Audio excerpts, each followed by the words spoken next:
नमस्कार प्रिय बंधु, एक बार पुनः आप सबका अभिवादन। क्योंकि मेरे मन में था कि आज का इस सत्र को हम रिकॉर्ड करें, आप सबकी बातचीत को भी रिकॉर्ड करें, इस डिस्कशन को भी रिकॉर्ड करें। तो आज के इस सत्र का जो विषय पेरेंटिंग है, अभिभावकी, परिपालन, परवरिश, लालन पालन, पालन पोषण, जो भी आप कह लें। और ये इतना महत्वपूर्ण विषय इन दिनों लग रहा है कि यदि हमें बालक के अंदर शुभ संस्कार रोपित करने हैं, यदि हम यह चाह रहे हैं हम कि बालकों के लिए, नई पीढ़ी के लिए कुछ करें, तो पहले हम सब आपस में अपनी अपनी ट्रेनिंग तो कर लें। थोड़ा थोड़ा हम तो वो सारे संस्कार अपने भीतर रोपित कर ले जो हम आगे देना चाहते हैं। तो मन में था कि ऐसे कुछ सत्र हम आयोजित करेंगे जिसमें हम सबके लिए हों कि हम बेहतर ढंग से बच्चों का पालन पोषण कैसे कर पाए, उनका परिपालन कैसे कर पाए। इसी सिलसिले में पहले तो मेरे मन में ये था कि पेरेंटिंग को क्या कहते हैं, तो बड़े सुंदर शब्द सुझाए गए ग्रुप में। एक परिपालन शब्द है, और देखिए संस्कृत कितनी कमाल की भाषा है। पालन करना होता है किसी को पालना, किसी को बड़ा करना, उसको पोषित करना। लेकिन जहां उपसर्ग परि लग जाता है तो उसका अर्थ होता है उसका पूर्ण रूपेण उसका पालना, पूरी दिशाओं से, पूरे आयाम उसके विकसित करना, उसका शारीरिक, मानसिक, आत्मिक विकास करना। वो परि शब्द ही अपने आप में कितना, तो ऐसा पालना, किसी को ऐसी वृद्धि करना, ऐसा पोषण करना जिसमें उसका पूर्ण रूपेण चहुदिशी विकास, बहुमुखी विकास जिसमें उसके हो सके। तो ये केवल एक शब्द अपने आप में कितना बड़ा शब्द है। उसी प्रकार से जैसे अभी थोड़ी देर पहले ही मुझे ये पता लगा, अभिभावक शब्द तो सुन रखा था, अभिभावकी का नहीं पता था कि पेरेंटिंग कहते हैं। ग्रुप में शर्मा साहब ने ही बताया, और कितना सुंदर उसका अर्थ भी है कि अभिभावक कौन होता है, जो बच्चे के भीतर अभयता का भाव पैदा करे। जो अच्छा देखिए, जब हमने उसे अभय कर दिया तो चिंता, गलानी, शोक, व्याधि आदि से सबसे ही मुक्त कर दिया। तो वो जो उसके मनोबल को इतना बढ़ा देता है कि उसे अभय कर दे, वो अभिभावक है। वैसे तो ऐसा होता ही है, बालक अपने माता पिता की संरक्षण में स्वयं को अभयता का अनुभव करता ही है, लेकिन उसके भीतर ऐसे संस्कार रोपित कर देना, ऐसा उसे बना देना कि सदैव वो अभयता का अनुभव करे, क्या कमाल बात है। लेकिन हो क्या रहा है, आज का जो कटु यथार्थ कुछ अलग है। कटु यथार्थ ये है कि हमारी सारी पेरेंटिंग बच्चे को अभय करने के स्थान पे उसको भयग्रस्त करती जा रही है, उसको चिंता मुक्त करने के स्थान पर चिंतित करती जा रही है, उसको गलानी, शोक, न जाने कितने ही ऐसे पेचीदा भावों में जकड़ती चली जा रही है। कहाँ चूक हो रही है हमसे, कहाँ हम गलत हैं। शायद पहली बात तो मुझे जो लगती है कि हम पेरेंटिंग कितना बड़ा दायित्व है ये, इससे शायद हम परिचित नहीं हैं। और एक जब हम किसी को, संतति को आगे बढ़ाते हैं, उसको जन्म देते हैं, तो ये समझ लेना चाहिए हम बहुत बड़े दायित्व का वहन कर रहे हैं। यदि ये हमारे भीतर बात नहीं है तो फिर तो संत कबीर की एक बात है, बड़ी कड़वी जैसी बात लगेगी, लेकिन उन्होंने कहा है, जने तो जननी भक्त जन, या दाता या सूर, नहीं तो जननी बांझ रहे, काहे गवावे नूर। कितनी बड़ी उन्होंने बात कह दी है। पेरेंटिंग के बारे में ही उन्होंने कह दिया है कि जहां तो इतना शूरवीर बना दे उसे, जने तो जननी, जहां भक्त बनाए, जहां शूरवीर बनाए, जहां दाता बनाए, नहीं तो क्या क्या आवश्यकता है। तो इससे हमारे दायित्व का बोध हमें शायद ये करवा देता है उनका ये दो, कि हम संसार के अंदर मां, पिता एक शूरवीर दे सकता है पूरे संसार को, एक योद्धा दे सकता है, एक भक्त दे सकता है, एक दाता दे सकता है। लेकिन शायद हमें ये बोध ही नहीं है कि हम ऐसा कर सकते हैं। हमें अपनी सामर्थ्य का पता नहीं है कि एक अभिभावक बच्चे को बुद्ध बना सकता है, भगत सिंह बना सकता है, सुभाष चंद्र बोस बना सकता है, गांधी बना सकता है, अरविंदो बना सकता है। तो क्या हम इस सब के लिए ये दायित्व वहन करने के लिए तैयार हैं? यदि हाँ, तो पहले हम अपने अपने तरीके से इसका मनन करें कि हमसे कहां कहां क्या क्या चूक हो रही है। बच्चे को सुविधाएं देना बहुत अच्छी बात है, लेकिन आजकल हम लोगों ने उसे अधिक सुविधाएं देने के कारण उसको बहुत अधिक भोगवादी संस्कृति में ला दिया। पदार्थवादी संस्कृति बहुत अधिक हो गई। सब कोई ये सोचते हैं कि जब बच्चा मुंह से बात निकालेगा और उसको वो उपलब्ध करवा दी जाए तो हम अच्छे पेरेंट होंगे। यही विचार करने की जरूरत है कि क्या इसके विपरीत बात तो नहीं है। क्या बच्चे को ये बोध तो होना चाहिए कि पदार्थ उसको उसके भीतर के विकास में कहीं बाधक है। तो हम जो अपना दायित्व, जब हमें लगता है कि बच्चे को उसको एक मोबाइल थमा के हम अपना तो समय बचा लेते हैं, अब खुद तो रेस्ट कर लेते हैं, जहां हमें लगता है कि हम खुद इतने कंज्यूम्ड हैं, लेकिन ये नहीं समझ रहे हैं कि हमने खुद ही ये दायित्व लिया है, खुद ही एक जिम्मेवारी ली है। तो उसके लिए हमें खुद ही ये स्वीकार करना पड़ेगा कि यहाँ पे मेरी एक ड्यूटी बनती है कि मैं ये थमा देने के स्थान पर कुछ उसको ऐसा दूं, लेकिन वो मेरे पास होना चाहिए। क्या कला एक ऐसा माध्यम नहीं हो सकती है जो बच्चों के भीतर शुभ संस्कार रोपित करे? क्या ऐसा नहीं संभव है कि बच्चा चित्रकला सीख सके, नृत्य की ट्रेनिंग मिले, तबला वादन सीखे, वो कोई इंस्ट्रूमेंट सीख ले? क्योंकि हम बहुत सारी जो बातें कह रहे हैं वो केवल किसी एक कला में उसको डाल देने से पूरी हो जाती है। इसलिए इसकी अनिवार्यता पे हमें थोड़ा सा विचार करना चाहिए। आप लोग देखोगे, जो भी बालक संगीत सीखने के लिए जाते हैं, शुरू में थोड़ी मुश्किल होती है, 2-3 महीने के बाद भी उनका बैठना कितना स्थिर हो जाता है। सबसे पहले कोई भी कला वालों को बैठना सिखा देती है। और आप देखिएगा, कोई शास्त्रीय संगीत सीख रहा बच्चा, शास्त्रीय नृत्य सीख रहा बच्चा, वो कितनी सहजता से बैठ लेता है बिना हाथ पांव को इधर उधर घुमाए। क्योंकि हमारे अध्यात्म में भी आसन को बहुत महत्व दिया गया। यम नियम के बाद आसन है, बैठने के द्वारा ही सब संभव हो। लेकिन आज हम स्वयं बैठते नहीं हैं और बच्चों तक वो बैठने का भाव कहां जाए।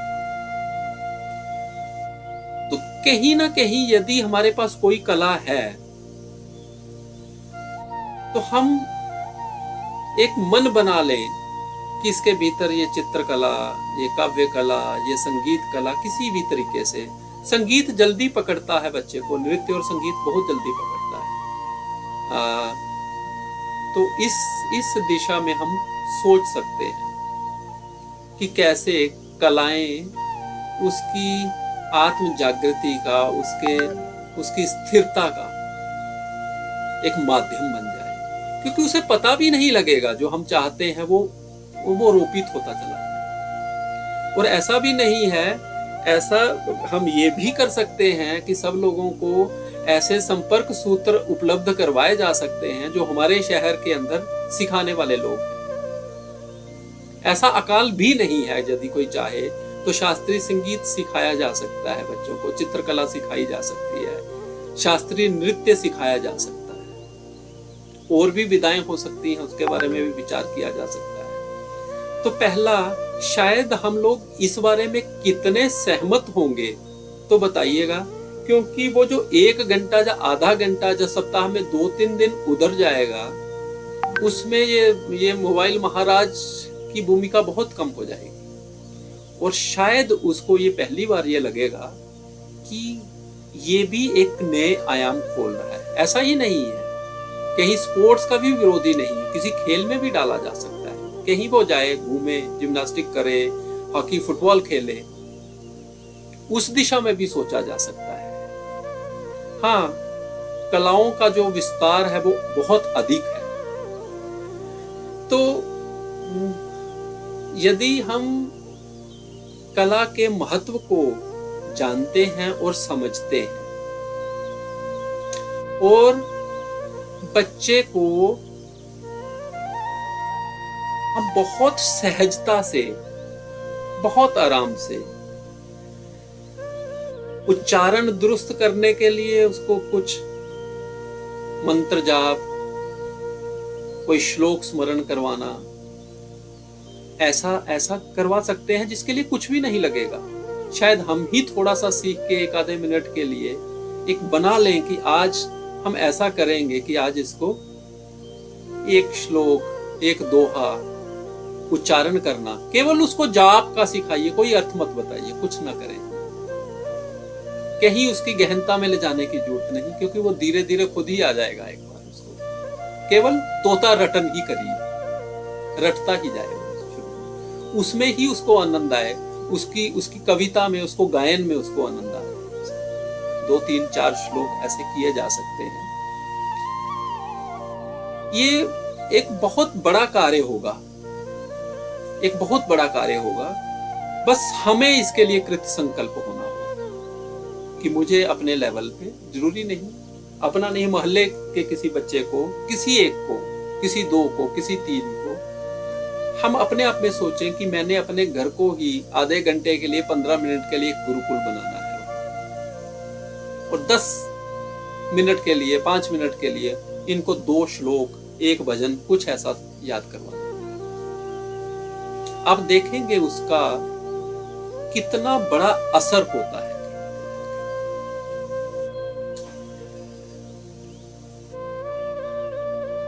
बच्चे के साथ वार्तालाप, उसका भी अर्थ हमें शायद पता नहीं है। हम क्या बच्चे के बड़े अच्छे मित्र नहीं हो सकते हैं?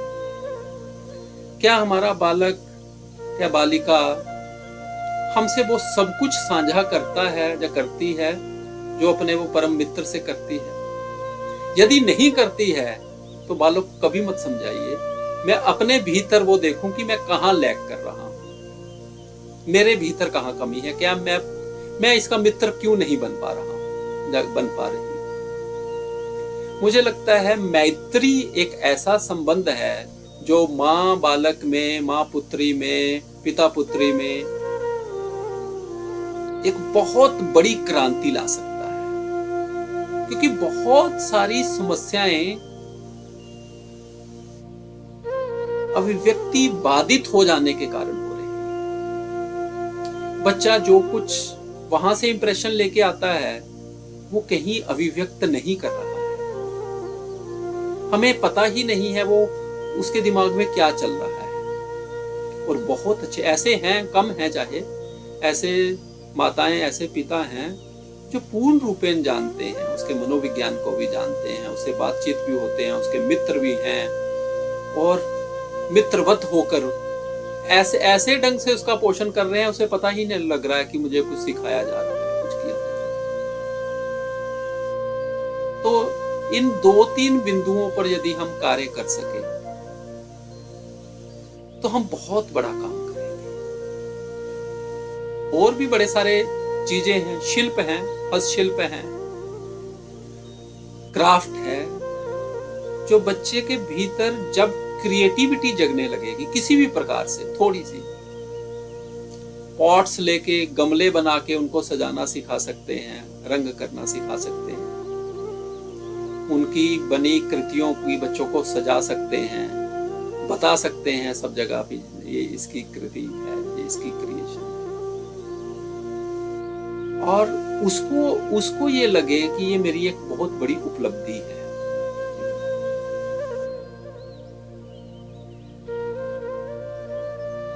जिस दिन हम इस भाव को पूर्ण रूपेण समझ जाएंगे कि हम में भी सामर्थ्य है बच्चों को एक नई दिशा देने की, लेकिन उसके लिए केवल कहने से नहीं होगा, क्योंकि बच्चा कहने से नहीं सीखता है। हमें वो सारे कार्य करने पड़ेंगे जो हम चाहते हैं कि वो करे। जैसे मैं चाहता हूं बच्चा गमलों के ऊपर रंग बनाए, रंग करे, उनके अंदर कोई चित्रकला करे, तो मैं कहूंगा कि तुम चित्रकला करो, नहीं होगा कभी। आप गमला लेके बैठ जाइए, रंग ले लीजिए, हाथ में ब्रश ले लीजिए किसी भी दिन और करना शुरू कर दीजिए, और उसको कहिए आजा तुम भी पास बैठ लो। बच्चा नकल करने में सबसे आगे होता है। वो वही करेगा जो हम करते हैं, वो कभी वो नहीं करेगा जो हम कहते हैं। तो एक एक्सपेरिमेंट करके देखिए, जो मैं बच्चे को चाहता हूं, चाहती हूं, वो करना आरंभ कर दे। ऐसी कार्यशालाएं भी की जा सकती हैं, लेकिन अगर इसकी शुरुआत हमारे घर में होती है, जितने आप लोगों ने पौधे लगा रखे हैं ना घर में, उन सब के ऊपर चित्रकला बच्चों से करना शुरू कर दे। अब किसी दिन किसी एक जगह जहां हम घूमने जाते हैं, पिकनिक मनाने जाते हैं, ऐसा करें कि सामान ले जाएं, एक एक शीट ले जाएं, कलर्स दे दें और बैठें कि 1 घंटा कुछ भी बनाओ वहां पे जाके, और खुद भी बनाएं हम सारे बैठ के। शायद वैसा, क्योंकि ऐसे कुछ अनुभव मैंने किए हैं, जो हम कुछ लोगों ने किए हैं, वो इतने कमाल के अनुभव थे हमारे जीवन में, इतना ठहराव देने वाले, इतनी शांति देने वाले, और बच्चों के लिए तो नई चीज थी, नई शुरुआत थी। ऐसे बहुत सारे साधन हैं जिनके द्वारा हम जो कहते हैं ना, हर वक्त कहते रहते हैं मोबाइल नहीं छोड़ता, ये नहीं करता, खाना खाते हुए ऐसा करता है, ये करता है, ये करता है, मेरे से बात नहीं करता है, उसमें कहीं पे भी बच्चे का दोष कोई नहीं। उसमें केवल मुझे ही ये बातें स्वीकार करनी होगी कि कहीं मैं ही पेरेंटिंग लैक कर रहा हूं, कहीं मैं ही उस पालन करने के, उसका पोषण करने के। देखिए हमारे शब्द कितने सुंदर है, जैसे हमने परिपालन की बात की, अभिभावकी की बात की, हम कहते हैं लालन करना। लालन शब्द होता है लाड और प्रेम से उसको बड़ा करना, लल्ला, लालन, है ना, लाल, ये उससे उत्पत्ति हुई है उन कुछ शब्दों की। तो पालन तो पालना होता है, उसको नरिश करना होता है, लेकिन लालन होता है लाड और प्रेम से। लेकिन लाड और प्रेम के लिए, यदि मैं लाड और प्रेम करता हूं, तो मेरे पास कहीं त्याग का भाव होना चाहिए कि मैं भी अपना सुख छोड़ूं थोड़ी देर के लिए, मैं भी वो सारा कुछ करना शुरू कर। फिर उसके बाद जब हम घर में 2-4 बार ऐसे एक्सपेरिमेंट कर लेंगे, फिर एक बड़े तरीके से हम मिलके बैठ सकते हैं। इतना सा अगर हम कर लेंगे, फिर हम कहीं सुरीसर में, कहीं मानसर में, कहीं दूसरी जगह जा सकते हैं, जहां पे बच्चे ग्रुप में इकट्ठे बैठ के कुछ ऐसा कार्य करें। तो क्या हम ऐसी किसी शुरुआत के लिए तैयार हैं? यदि हैं, तो आप सबसे अनुरोध है कि इस बारे में अपने मत भी बताएं, और किस विधि से हम अच्छे अभिभावक हो सकते हैं, अच्छा पोषण कर सकते हैं, अच्छा लालन पालन कर सकते हैं, इस बारे में भी अपने विचार व्यक्त करें। क्योंकि अब कुछ दिन तक लगातार ऐसी ही सीरीज चलेंगी, तो आप लोग अपनी राय भी दें, बात भी करें, और देखें कि इस चीज में हम कहां लैग कर रहे हैं, और अब हम क्या क्या करने की ठान रहे हैं। तो कुछ देर के लिए आप सबके लिए ये मंच खुला है, कृपया अपनी बात कहें, क्योंकि ये सबके साझे टॉपिक है।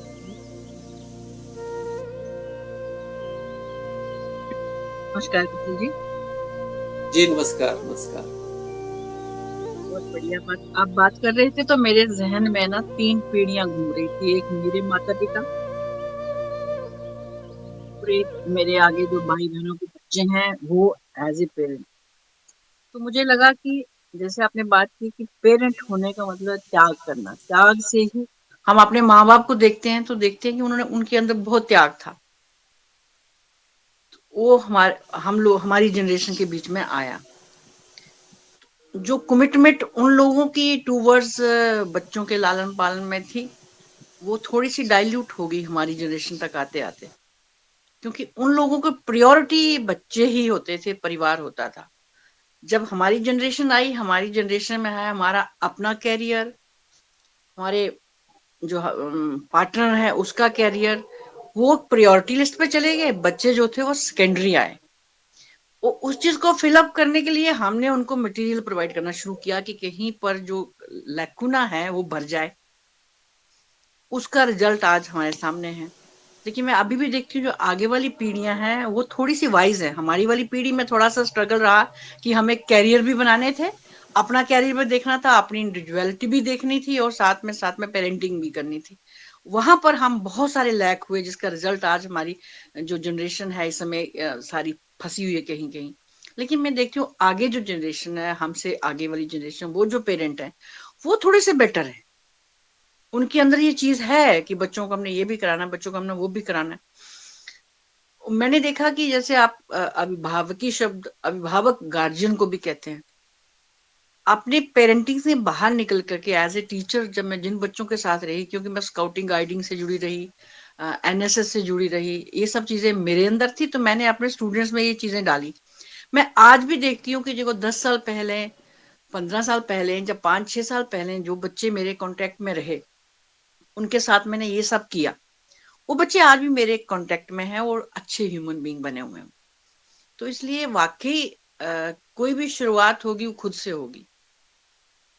कहीं लैक, मैं अपने बच्चे को देखते हुए कहती हूँ कि मैंने उसको पेंटिंग भी सिखाई, मैंने उसे सिंगिंग भी सिखाई, उसे इंस्ट्रूमेंट भी सिखाए, लेकिन वो फिर भी फोन में अभी भी पूरी तरह से फंसा हुआ है। तो इसलिए कहीं ना कहीं कुछ लोग कुछ ना कुछ कमी मेन एक में क्या देखते हैं, जो हमारे पेरेंट्स थे वो लोग एक मत होकर के बच्चों का पालन पालन करते थे। हमारे यहाँ पे क्या होता है कि हम जो मदर्स हैं थोड़ी सी वेल एक्सपोज्ड है, हमें लगता है हम बहुत अच्छा कर रही हैं। कहीं ना कहीं एक इम्बैलेंस है हमारी जनरेशन के अंदर। जी उसका जी। रिजल्ट आज बहुत सारे रूप में हमारे सामने आ रहा है। तो वाकई इस पे काम करने की जरूरत है, बहुत काम से ज्यादा सोचने की और त्याग की भावना जो है उसको पेरेंट के भीतर लानी। मुझे याद आता है मेरी माँ थी, मैंने उनको कभी भी 5-6 कपड़ों से ऊपर आपने पास जोड़े रखे हुए नहीं देखा। उनके पास कपड़े बहुत आते थे तो वो बांट देती थी, या किसी किसी को दे, तू सुना ले तू सुना ले। आज हमारे भीतर ये बात नहीं है, हम पहले स्वयं मैं उसके बाद दूसरा। तो इसलिए हमें संस्कार युक्त होना पड़ेगा। अब हमारी तो खैर निकल गया वक्त, तो आने वाली बच्चे, आने वाली पीढ़ियां हैं, उनमें से मैं जैसे अपनी बहन के बच्चों को देखती हूँ, उनमें से एक बच्चा जो है वो अच्छे से बच्चों को पालन नहीं कर रहा है, एक बच्चा जो है वो सर्विस करता है लेकिन बड़े अच्छे तरीके से बच्चों को पाल रहा है। मुझे बहुत अच्छा लगता है, देखती हूँ मैं कि वो टाइम निकाल के बच्चों को मूवी भी ले जाता है, टाइम निकालता है, बच्चों के साथ खेलता भी है, छुट्टी आएगा कुछ करेगा। तो कहीं ना कहीं प्रायोरिटी जो सेट पेरेंट्स सेट कर लेते हैं ना कि हमारे ये हमारे बच्चे हैं, हमने इनको अच्छे से रखना है, अच्छे से पालना है, तो वो बच्चे जो है समाज के लिए एक अच्छा किरदार बनते हैं। तो पूरे प्रयास करने में मैं खुद को देखती हूँ, बड़े सिंपल पेरेंट्स थे हमारे, बड़े सादे थे, लेकिन उन्होंने हमें लिबर्टी से भी पाला, हमें बड़ी बंदिशें भी नहीं होती थी, दबा के खेलते थे, दबा के पढ़ते थे, और हर तरह की सोशल लाइफ भी होती थी। तो हम लोग लकी रहे कि हमारे पेरेंट्स जो थे उनकी प्रायोरिटी हम थे।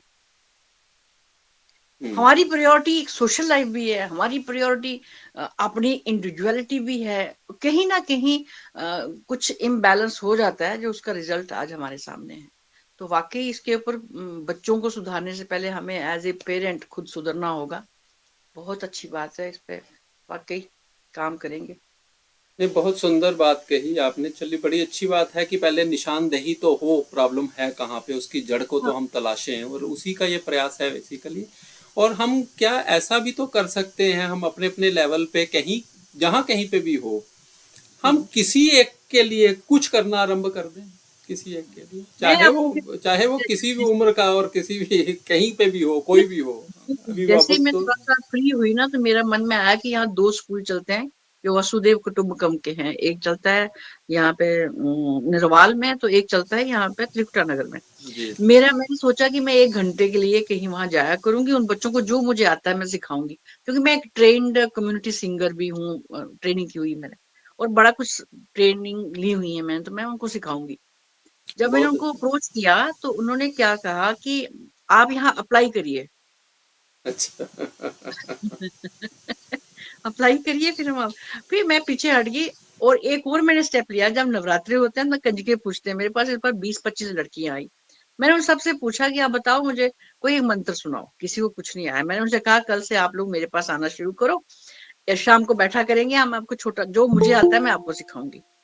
एक दिन लड़कियां आई, दूसरे दिन गायब हो गई, क्योंकि बहुत मुश्किल है पकड़ के रख पाना भी इस जनरेशन को। जी जी जी, बहुत मुश्किल है, इसीलिए तो इतना चिंतन करना पड़ रहा है कि किस ढंग से ये शुरुआत करें। बहुत अच्छी बात कही मैं तो आपने। मैं तो बहुत बहुत कुछ करना चाहती कुछ हूँ, लेकिन बिंदु। हम्म। कोई सीधा कोई हाथ में नहीं आ रहा। जी जी जी जी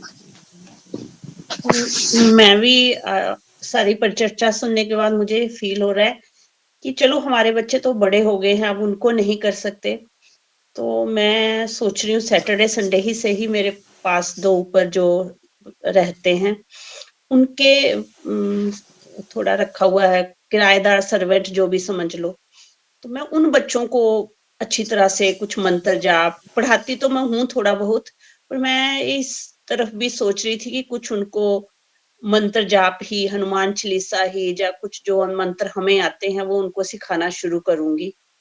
थोड़ा उनके साथ बैठ के पेंटिंग भी करूं, ताकि वो बच्चे हमारा आने वाला भविष्य है, उनके लिए कुछ कर पाऊं। मुझे एक हाँ। बात अच्छी लगी कि मैं सुरभि के पास गई थी, तो उनके आपस में फ्रेंड्स में बात चल रही थी, तो कहती है कि कैसा हमारे देश का दुर्भाग्य है कि जो सबसे मुश्किल काम है बच्चों को पालना, और उसके लिए कोई क्वालिफिकेशन नहीं है। वो सब बच्चे जा रहे हैं, पल रहे हैं, जैसे भी होते जा रहे हैं। कहती कि जो सबसे मुश्किल काम है क्वालिफिकेशन, कहती बच्चों को पैदा करने की उन्हीं को अनुमति होनी चाहिए, जो त्याग, जो आप कह रहे हो कि त्याग हो, जो ऐसी चीजें हो वो ही करें, बाकियों को अनुमति ही नहीं होनी चाहिए। बड़ी सुंदर बात कही आपने। आपने एक जो बीड़ा उठाया है कि अपने उनको जो आपकी महिला वहां रहती है उनको आप क्राफ्ट सिखाना शुरू कर रही हैं, उसके साथ साथ मुझे लग रहा है पढ़ाने के साथ साथ आप आधा घंटा उनको ना कुछ पेंटिंग या कुछ म्यूजिक इस तरफ भी जरूर डालिएगा, क्योंकि कला कर सकती है कुछ कमाल। कला कर सकती है, बिना कहे ही कर सकती है। चाहे वो मैंने कहा ना, वो गमलों को रोगन करने का, उन पे छोटा छोटा वो चित्र बनाने का ही काम कीजिए, आप देखेंगे उसमें क्या रूप अंतर आता है। तो एक कलाग्राम जैसा हम अपने आगे पीछे एक बनाए छोटा छोटा, जो है ना, उससे एक तो ये होगा कि हमारी जो कलाएं लुप्त हो रही हैं उसको हम करेंगे और कोई एक आधा करे। और जो आप मैंने कहा ना, जो आप क्रोशिया का काम उनको सिखाने लगी, ऐसे ही बच्चों के साथ भी थोड़ा सा बांटिए। इस दिशा में बहुत काम हो सकता है, क्योंकि मैं कई बार गांव-गांव में भी जाता हूँ कलाओं को लेके, तो मैंने देखा है जितनी भी महिलाएं आज भी गांव के अंदर कलाओं का काम करती हैं ना, वो सारी लोक गीतों को भी जिंदा रखे हुए हैं। क्योंकि वो जिस वक्त वो सृजन कर रही होती है ना, सुई धागे से लेके या किसी घास से लेके कुछ, या केन बेम्बू का कुछ बना रही होती हैं, उसके साथ साथ उनकी लयताल चल रहा होता है। बाकी लोग भूल चुके हैं। मैं अभी कल ही गया था, कल, हाँ, कल मैं गया था, द्राबी गांव है एक, बम्बियाल से आगे है, तो वहाँ पे कुछ वो घास के बिन्ने और छाबड़ियाँ बनाती हैं औरतें बड़ी सारी। मैंने ऐसे ही उनसे मजाक में कहा कि मैंने तो सुन रखा था कि द्राबी की महिलाओं को बड़े सारे लोकगीत आते हैं, आपको तो कुछ नहीं आता। तो उनको बुरा लग गया, उसी समय गाना शुरू कर दिया। और काफ़ी देर तक वो बनाती रही और गाती रही। कुछ वीडियोस भी हैं, मैं बाद में आप लोगों से शेयर करूंगा उनके साथ। तो मुझे ऐसे लगता है कि हम अपने लोकगीतों की भी दुहाई देते हैं, क्योंकि लोकगीत गाने के लिए भी तो एक एक वातावरण चाहिए ना, एक मन का एक फोकस्ड माइंड चाहिए, एक आनंदमय मन चाहिए, एक भावात्मक मन चाहिए। वो कला दे सकती है हमें सारी की सारी। इसलिए आपके पास तो और भी दायित्व है, क्योंकि आप सेवानिवृत्त हो रही हैं मार्च महीने में, उससे पहले अपना एक शुरू कर लीजिए, अपना एक अच्छा सा एक अपना ग्राम, कला ग्राम शुरू कर लीजिए अपना। तो इसमें हमारे सहयोग की भी जहाँ जरूरत हो तो हम साथ में हैं। लेकिन मुझे लगता है अगर आज की गोष्ठी इतना सा कर सके कि 2-4 लोगों को रंगोली बनाना ही सिखा दे, गमलों को पेंट करना ही सिखा दे, तो ये बहुत बड़ी सेवा होगी।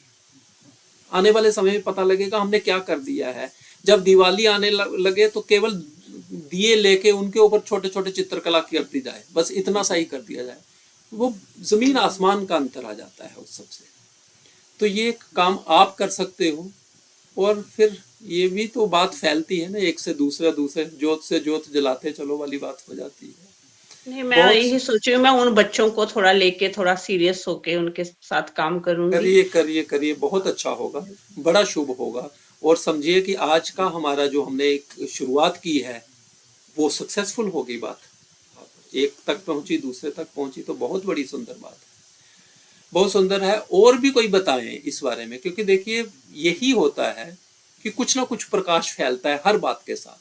हर व्यक्ति जब बात करता है कुछ ना कुछ वो नया दे जाएगा। तो आप सब भी बताइए कुछ इस बारे में।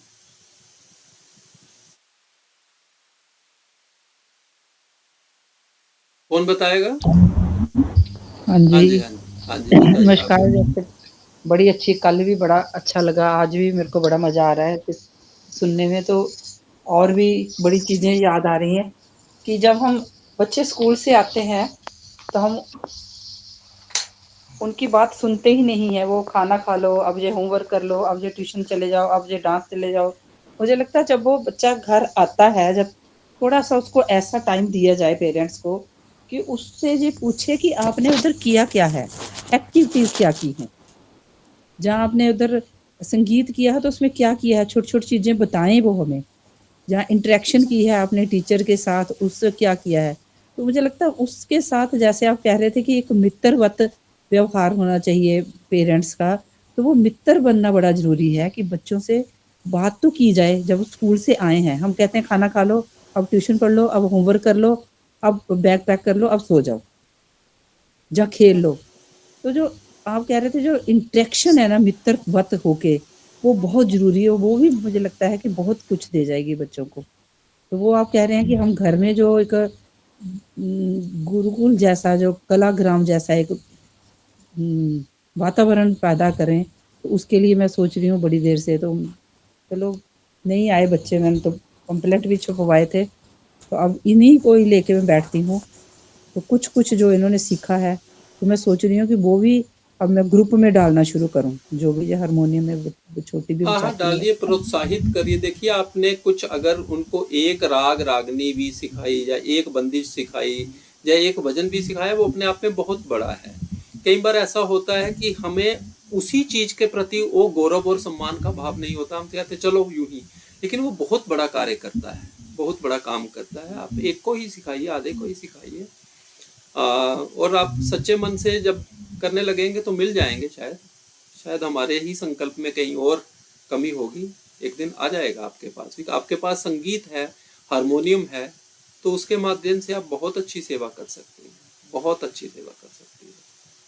इसको और देखिएगा कि कैसे हो सकता है, और देखें कैसे हो सकता है।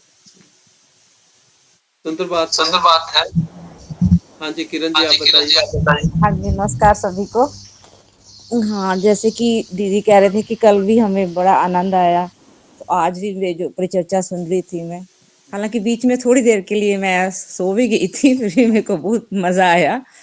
तो मैं सुबह 5 बजे की उठी, शायद पूरा नहीं सुन पाई बैठे बैठे ही।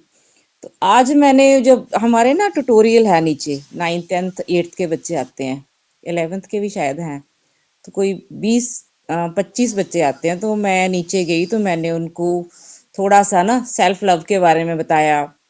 फिर और मैंने थोड़ा उनको किस तरह से वो कलाओं की तरफ मुड़ सकते हैं। फिर मैंने अपना भी बताया कि मैं उनको पेंटिंग जो है, चित्रकला की तरफ बच्चों ने काफी देर, आधे घंटे का मैंने कुछ बताया, और मैंने उनको बोला कि आप लोगों को ऑनलाइन क्लासेस जो हैं ऑनलाइन जुड़ोगे आप तो आपको हमारे जो टीचर्स हैं, हमारे जो जितने भी यहाँ पे हमारे ग्रुप मेंबर्स हैं, जो आपको कुछ सिखाएंगे इसके बारे में, सेल्फ लव के बारे में, अध्यात्म के बारे में थोड़ा सा, तो स्ट्रेस फ्री कैसे रह सकते हो आप अपनी पढ़ाई के दौरान। तो बच्चों ने बड़े ध्यान से सुना और उनके टीचर ने भी बोला कि हाँ मैं सैटरडे को इनको 4 से 5 के लिए तैयार रखूंगा। ये आपकी बात सुन, क्योंकि हमारे गांव में क्या है कि ड्रग्स की तरफ बड़े बच्चे जा रहे हैं।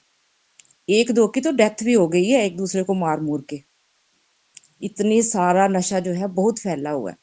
तो क्योंकि बच्चे जो है ज्यादा उनका जो है स्ट्रेस को करने के लिए बच्चे ड्रग एडिक्ट हो रहे हैं। पता नहीं चलता कि कौन सा बच्चा इस लाइन में है। तो फिर मैंने उन बच्चे जो हैं वो मान गए। फिर मैंने उनको बोला कि अगर मेरे से है कोई सेवा मैं कर सकती हूँ तो मैं आपको पेंटिंग का भी हफ्ते में 1 दिन क्लास दे दिया करूंगी। खैर बच्चे बड़े बिजी हैं, इतना टाइम तो नहीं होता, फिर भी वो मान गए। तो मैं कह रही हूँ कि थोड़ी देर के लिए जाके उनको, आप भी जैसे कह रहे थे कि बच्चों को हम लोगों ने कुछ करना, मैं सोच रही कि गाँव में ही क्यों ना एक तैयार कर लिया जाए बच्चों हाँ, को। तो बड़ी बिल्कुल अच्छी बहुत बात है। अच्छी चीज़ है। हम लोगों को मैं कि 2 जगह से नहीं, मैं दोबारा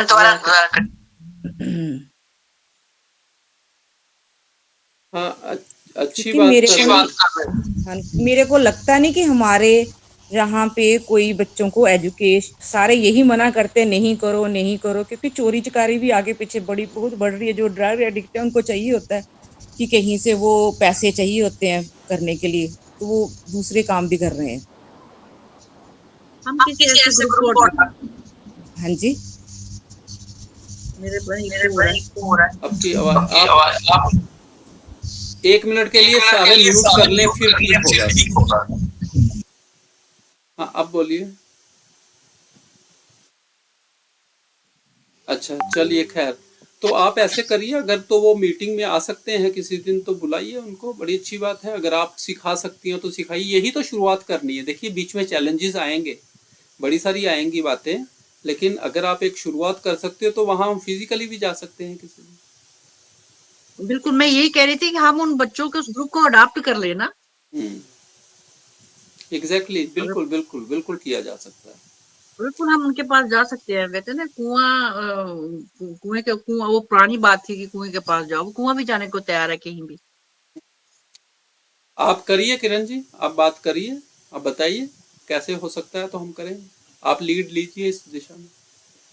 पर ये बच्चे तो हैं कि जो वहां पे पढ़ रहे हैं ट्यूटोरियल में, आगे पीछे हम्म, बड़े ऐसे बच्चे जो पढ़ाई छोड़ के बैठे हुए हैं। जब उन हम इस बच्चों को उन बच्चों को लाना बड़ा मुश्किल है, पर चलो। जब हम इनके साथ मान लीजिए कोई अच्छी सी एक्टिविटी करेंगे हम, नेचर का जाए उनको, धीरे धीरे बात फैलेगी।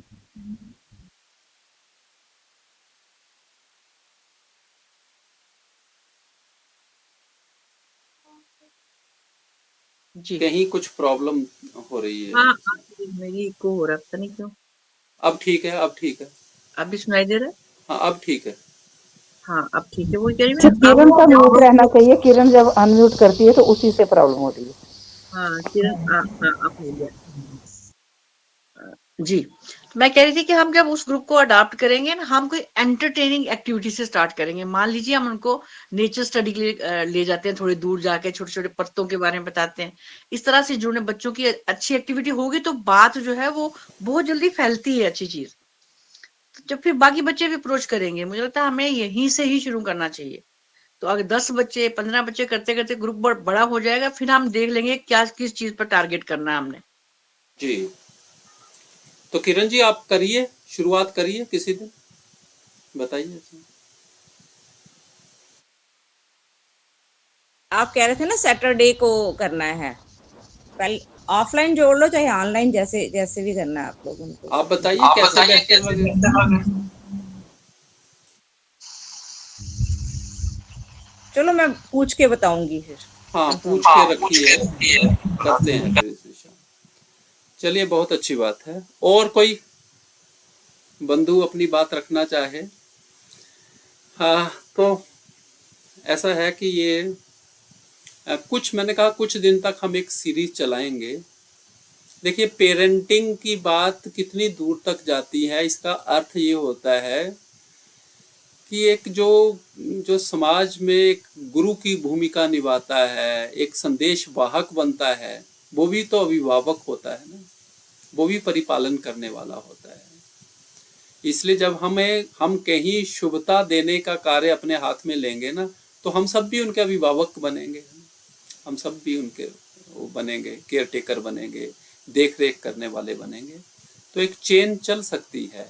और ये विचार ही अपने आप में एक बहुत बड़ा है, ये एक संकल्प भी अपने आप में बहुत बड़ा है कि मैं एक व्यक्ति के जीवन में कुछ नया करूंगा, कुछ परिवर्तन लाने का प्रयास करूंगा। ये यकीनन हम सबको बहुत आनंद से भरेगा, बहुत आनंद से भरेगा। तो अगर एक व्यक्ति, दो व्यक्ति, तीन व्यक्तियों को भी इससे प्रेरणा मिलती है, तो हम समझेंगे कि हमारा जो एक प्रयास है वो सफल रहा। यदि और भी कोई इसमें बात रखना चाहे तो रखे, नहीं तो हम इसका समापन ध्यान से करेंगे आज भी, और चाहेंगे कि कुछ दिन तक ये बातचीत चले रात वाली। तो ठीक है, फिर हम ध्यान के लिए चलते हैं, अगर सब लोग अनुमति देते हैं तो।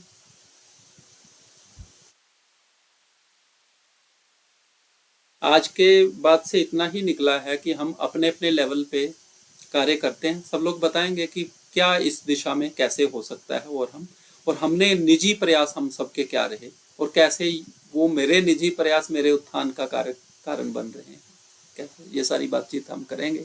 तो आइए, समापन से पूर्व कुछ देर हम ध्यान के लिए बैठे।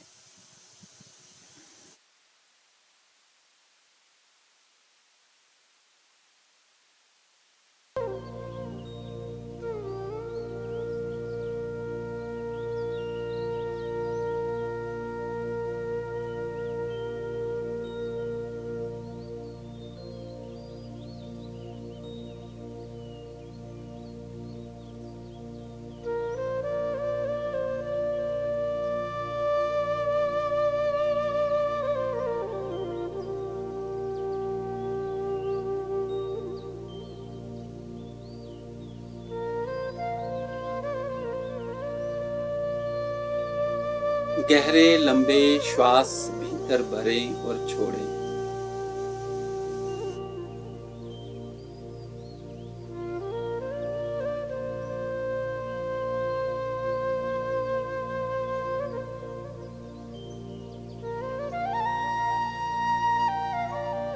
और अपने गुरुवर से, अपने इष्ट से प्रार्थना करें कि हे नाथ, मेरे मन में जो भी शुभ संकल्प,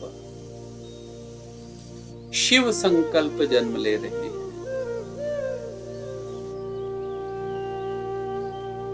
उन्हें पूरा करें हे नाथ।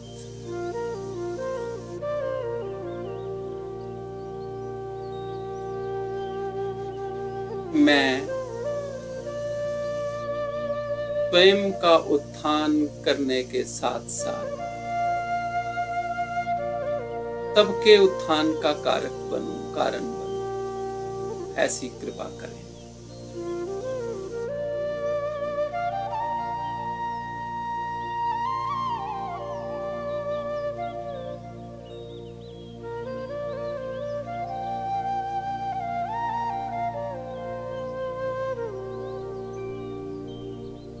इस बेनूर होते संसार में मैं कुछ प्रेम का रंग भर सकूं, इसका श्रृंगार कर सकूं।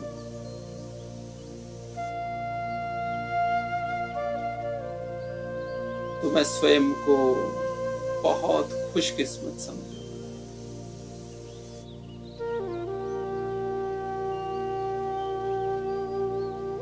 क्योंकि संसार का श्रृंगार करना ही, समाज का श्रृंगार करना ही, ईश्वर का श्रृंगार करना है। वही तो छुपा बैठा है सब में।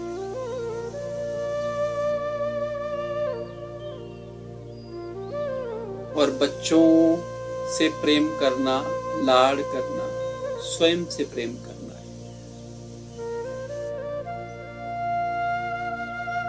Self love.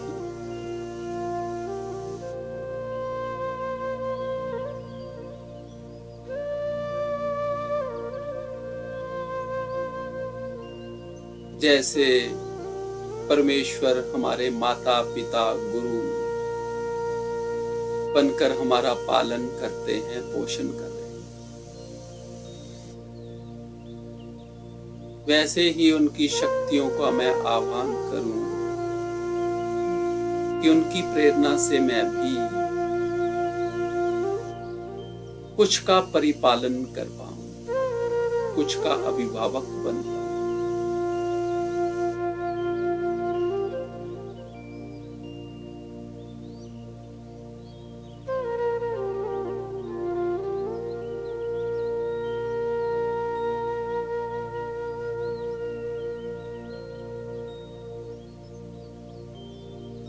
स्वयं को देखें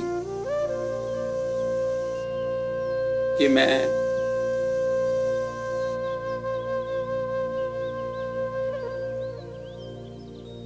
समाज का श्रृंगार करते करते स्वयं संवरता जा रहा हूं, मेरा श्रृंगार होता चला जा रहा है, दूसरों में प्रेम और आनंद बांटते हुए मैं स्वयं आनंद से भरता जा रहा हूं।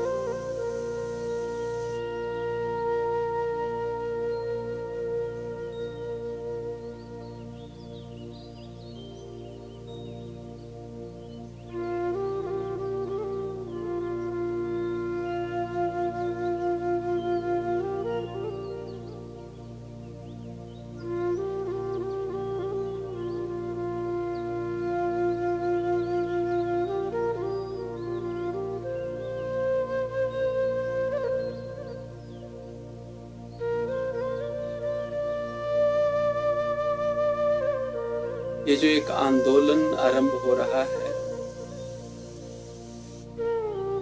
इससे कई लोगों को आत्मिक सुख, मानसिक विश्राम मिले।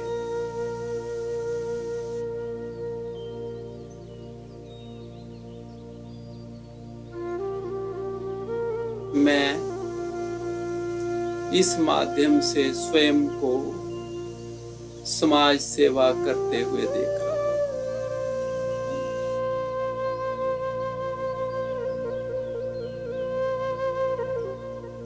और ये करते हुए मेरे भीतर प्रेम और आनंद की हिलोरें भर रही, उठ रही।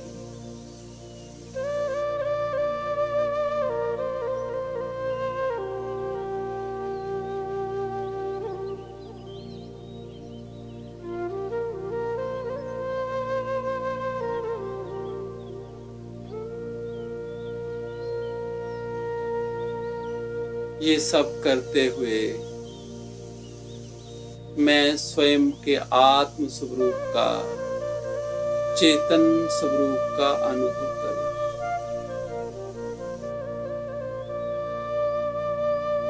मैं अनुभव कर रहा हूं कि मैं ये शरीर नहीं, मन नहीं, मैं एक दिव्य चेतना, प्रेम से भरी हुई दिव्य चेतना।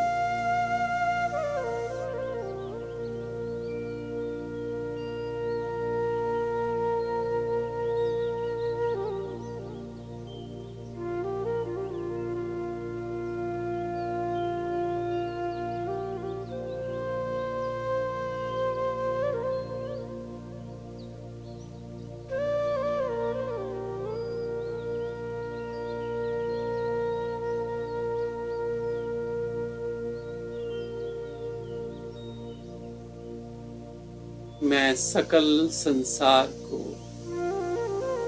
सिया राम मैं जानकर प्रणाम करता हूं, नमन करता हूं। सिया राम मैं सब जग जानू, करहूं प्रणाम जोरि जुग पालू। और संपूर्ण संसार मुझे आशीष दे रहा है।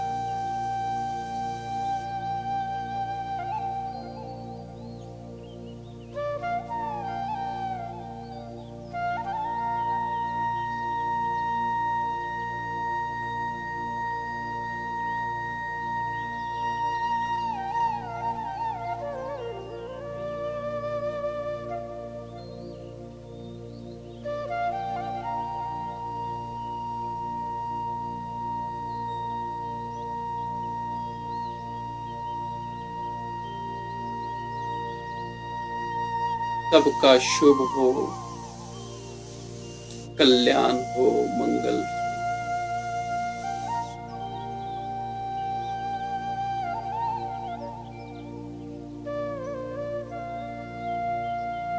सर्वे भवन्तु सुखिनः, सर्वे सन्तु निरामया, सर्वे भद्राणि पश्यन्तु, मा कश्चित् दुःख भाग् भवेत्।